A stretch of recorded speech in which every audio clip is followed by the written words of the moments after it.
샬롬 류 선생의 구속사 천국열차 유도순 목사님의 신구약 성경 파노라마를 낭독하는 시간입니다. 지금은 디모데전서 파노라마 4장입니다. 미혹해 하는 영의 가르침과 성령의 가르침. 요절은 1절. 그러나 성령이 밝히 말씀하시기를 호일에 어떤 사람들이 믿음에서 떠나 미혹해 하는 영과 귀신의 가르침을 조추리라 하셨으니. 4장의 핵심적인 말씀은 가르침이 있습니다. 등장하기는 4번이지만 1절, 11절, 13절, 16절 4장 전체가 가르침에 집중되어 있습니다. 그러면 누가 무엇을 가르치는가? 4장은 그러나 성령이 밝히 말씀하시기를 하고 1절 상반절 성령으로 시작합니다. 그런데 같은 절 속에 미혹해 하는 영, 악령과 귀신이 1절 하반절 등장하는 것을 보게 됩니다. 그러므로 영적 싸움이란 성령과 악령 간의 싸움입니다. 그런데 성령과 악령 간의 싸움은 어떤 사람들이라는 1절 중반절 사람을 매개체로 하여 싸운다는 것과 귀신의 가르침이라 한 대로 가르침을 통해서 전개된다는 사실입니다. 즉 진리와 비진리의 싸움이라는 뜻입니다. 진리는 말씀. 그러니까 말씀을 가리키는 자들 중에는 성령의 일꾼이 있는가 하면 악령의 일꾼도 있다는 것이 됩니다. 고린도후서 11장 15절. 바울은 디모데에게 너가 이것들을 명하고 가르치라 11절, 가르치는 것에 장념하라 13절, 가르침을 삼가 이 일을 계속하라 하고 16절 독려합니다. 영적 싸움은 성령과 악령 간의 싸움이요 말씀의 싸움이요 가르침의 싸움입니다. 이 영적 싸움은 주님 오시는 날까지 계속될 싸움입니다. 이를 세 단원으로 나누어 상고하겠습니다. 첫째 단원 1절에서 5절 미혹해 하는 영과 귀신의 가르침. 둘째 단원 6절에서 10절 선한 일꾼, 선한 교훈. 셋째 단원 11절에서 16절 가르침을 삼가 계속하라. 첫째 단원 미혹해 하는 영과 귀신의 가르침. 그러나 성령이 밝히 말씀하시기를 후일에 어떤 사람들이 믿음에서 떠나 미혹해 하는 영과 귀신의 가르침을 조치리라 하셨으니 1절 1. 4장은 그러나 하는 부정적인 접속사로 시작이 됩니다. 이는 즉각적으로 3장 15절에서 16절까지 해서 말씀한 기억, 진리의 기둥과 털을 무너뜨리려는 음모가 있음을 나타냅니다. 이 점을 디모데후서에서는 저희 말은 독한 창질에 썩어져 감과 같은데 진리에 관하여는 저희가 그릇되었도다. 부활이 이미 지나갔다 하므로 어떤 사람들의 믿음을 무너뜨리느니라. 그러나 하나님의 견고한 터는 섰으니 하고 말씀합니다. 디모데후서 2장 17절에서 19절.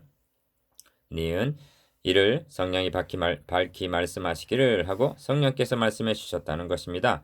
바울은 성령님의 특별한 계시로 이를 밝히 깨달을 수가 있었을 것입니다. 2. 후일에 어떤 사람들이 믿음에서 떠나 합니다. 1절 상반절 언제 이런 일이 일어나는가? 기억 후일에라고 말씀합니다. 그렇다면 그때는 아직 이르지 않은 것인가? 아닙니다. 귀신의 가르침의 내용들을 말씀하는 3절에서 6절까지의 시제는 현재 시제로 되어 있습니다. 이는 무엇을 의미하느냐 하면 후일은 이미 시작되었음을 나타내고 있는 증거입니다. 디모데후서 3장 1절에서는 말세에 고통하는 때가 이르리니 말씀하고 있는데 이 말세는 재림 직전의 어느 짧은 기간을 의미하는 것이 아니라 주님의 승천으로부터 재림까지의 기간을 가리키는 것으로 보아야만 합니다. 미혹해 하는 영과 귀신의 가르침은 초대교회 때부터 시작하여 오늘날까지 계속되고 있다는 역사적인 사실이 이를 말해주고 있습니다. 그러니까 내가 바울이 떠난 후에라는 뜻으로 이해할 수가 있습니다. 3. 미혹해 하는 영과 귀신의 가르침을 조치리라 합니다. 1절 하반절 이것이 사탄의 파괴 공작인데 역사하는 방편을 유념해야만 합니다. 첫째가 기억, 미혹해 하는 영과 귀신입니다. 이것이 배후에서 조종하는 세력입니다. 둘째가 니은, 어떤 사람들이 하고 사람을 들어서 역사합니다. 셋째는 디귿, 가르침을 통해서 전개된다는 사실입니다.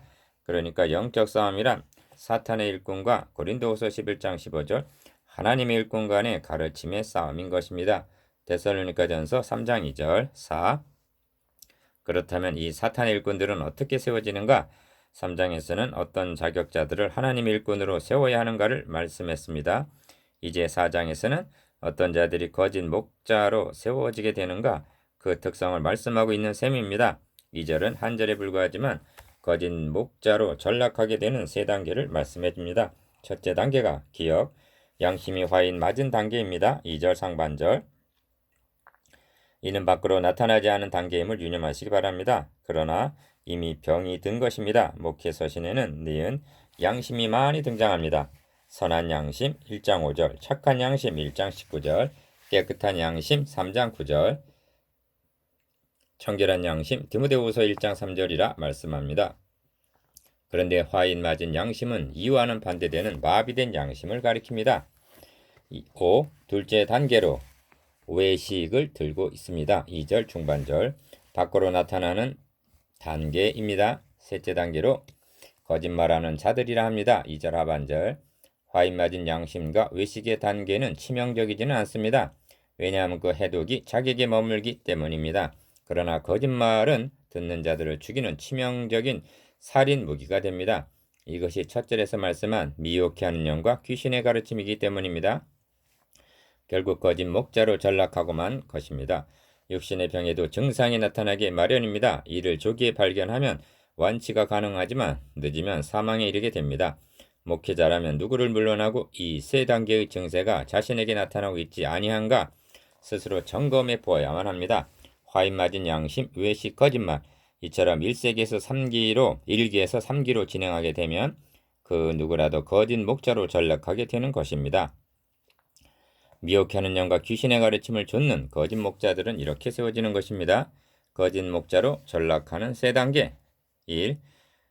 로마서 6장 13절은 이에 대한 경계의 말씀입니다. 또한 너희 지체를 불의의 병기로 죄에게 드리지 말고 오직 너희 자신을 죽은 자 가운데서 다시 산 자와 같이 하나님께 드리며 너희 지체를 의의 병기로 하나님께 드리라 말씀합니다. 기억, 불의의 병기, 의의 병기라 말씀함을 주목하시기를 바랍니다. 병기란 적을 공격하는 무기를 의미합니다.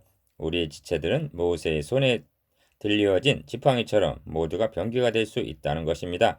그 지체 중에서 가장 중요시되고 있는 것이 말을 하는 혀입니다. 니은 혀는 곧 불이요 불의의 세계라. 혀는 우리의 지체 중에서 온몸을 더럽히고 생의 바퀴를 불사르나니 그 사르는 것이 지옥불에서 나느니라 합니다. 야고보서 3장 6절.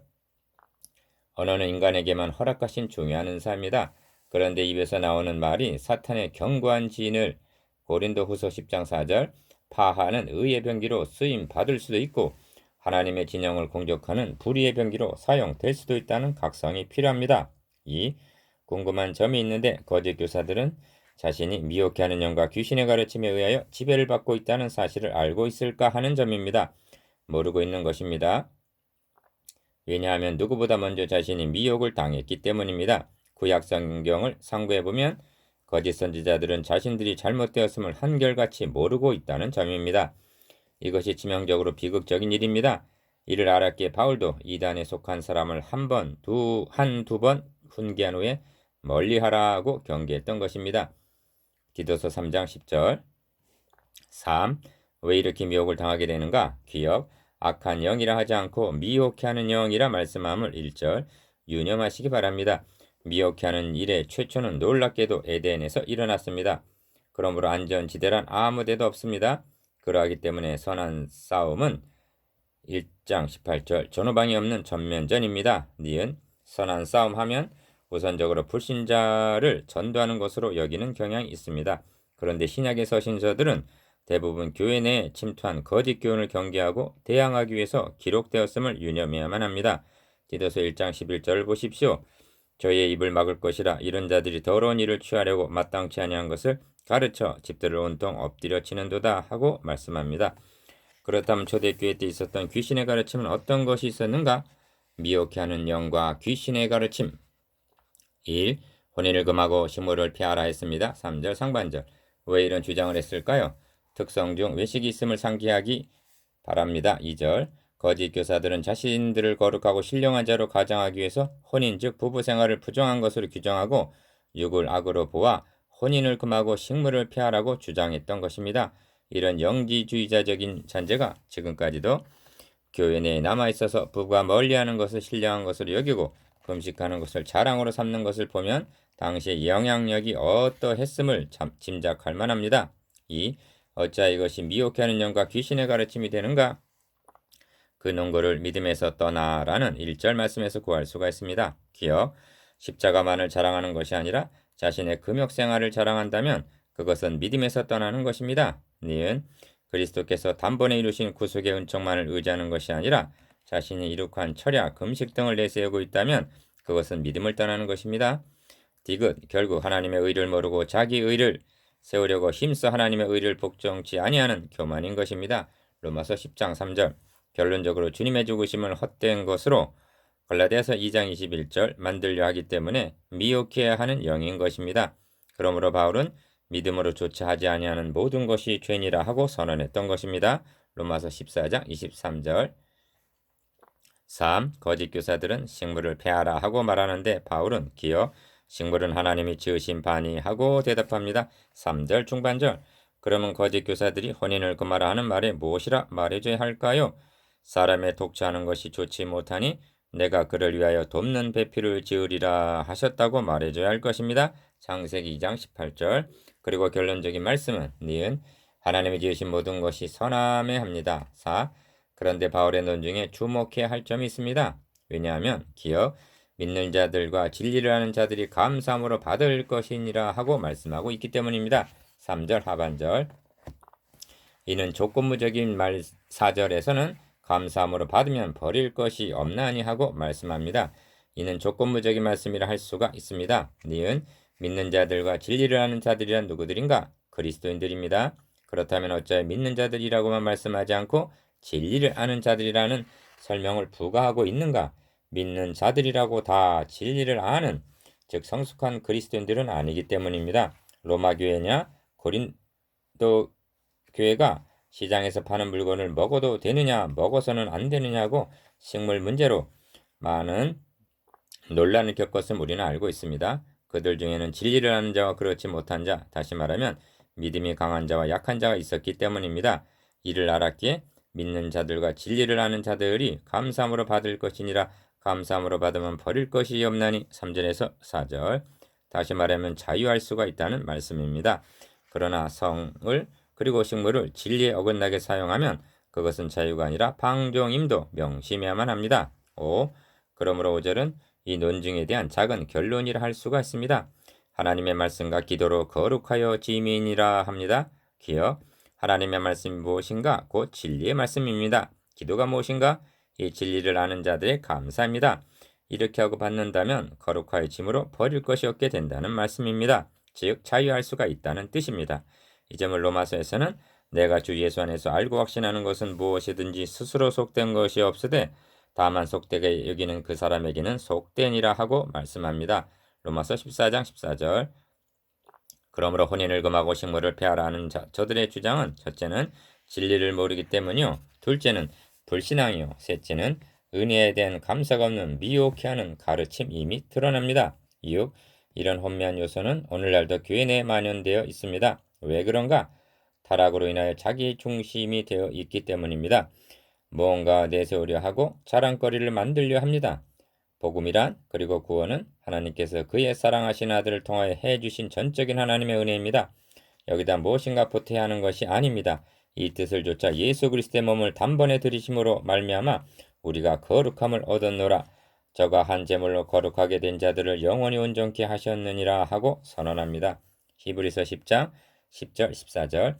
이를 믿음으로 받기만 하면 되는 것입니다. 무엇이 거짓 교훈인가? 바울은 골로새서에서 머리 그리스도를 붙들지 않는 것이라고 규정합니다. 골로새서 2장 19절. 거짓 교사들의 주장은 사활이 걸려있는 머리가 아니라 발가락과 같은 아주 사소한 지엽적인 문제들이었던 것입니다.